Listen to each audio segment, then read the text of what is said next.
ஒவ்வொன்னா இந்து இல்லைன்னு சொல்லிட்டு வர்றான். தமிழன் இந்து இல்ல, முருகன் இந்து இல்ல, வள்ளலார் இந்து இல்ல. வள்ளலார் வாடிய பயிரை கண்ட போதெல்லாம் வாடி நின்ற வள்ளலார், சன்மார்க்க சங்கம் தந்த வள்ளலார், அந்த வள்ளலார் இந்து அல்ல.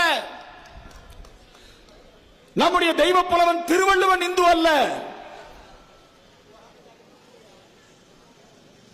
எக்காலத்திற்கும் பொருந்தக்கூடிய தமிழ்மறை திருக்குறளை தந்த நம்முடைய வள்ளுவன், கடவுள் வாழ்த்தோடு 10 பாடல்களோடு திருக்குறளை கொடுத்த நம்முடைய வள்ளுவனை இந்து அல்ல. வள்ளுவனை பாதிரியார் மாதிரி வெள்ளை டிரெஸ்ல போட்டு வச்சிருந்தான் திமுக காரன்.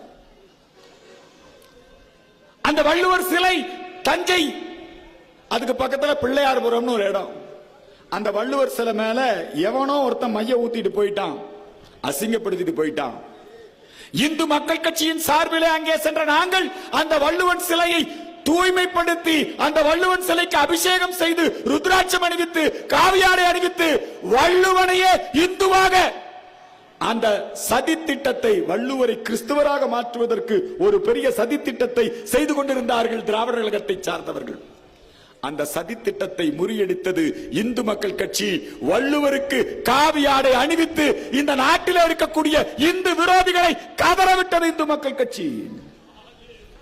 என்ன இந்து மக்கள் கட்சியின் சாதனை? இலங்கையிலே தமிழன், அந்த ஈழத்தமிழர் பிரச்சனையை, இது வெறும் 8 கோடி தமிழர்களின் பிரச்சனை அல்ல, உலகெங்கிலும் இருக்கக்கூடிய 120 கோடி இந்துக்களின் பிரச்சனை. இமயம் முதல் ஈழம் வரை இந்த நாடு இந்து நாடு, சந்திர சூரியர் உள்ளவரை இந்த நாடு இந்து நாடு. அங்கே ஈழத்திலே சிந்துவது இந்து ரத்தம். இந்து மக்கள் கட்சி தான் அந்த லீடு கொடுத்தது. இந்து மக்கள் கட்சியுடைய சாதனைகள் 1 2 என்று சொன்னால், இன்றைக்கு தமிழர்களை இந்து சமுதாயத்திலே இருந்து பிரிக்கக்கூடிய சதி திட்டத்தை திராவிட இயக்கங்கள், கிறிஸ்தவ அமைப்புகள் செய்து கொண்டிருக்கிற பொழுது அந்த சதி திட்டத்தை எல்லாம் முறியடிக்கக்கூடிய வேலையை இந்து மக்கள் கட்சி செய்து கொண்டிருக்கிறது.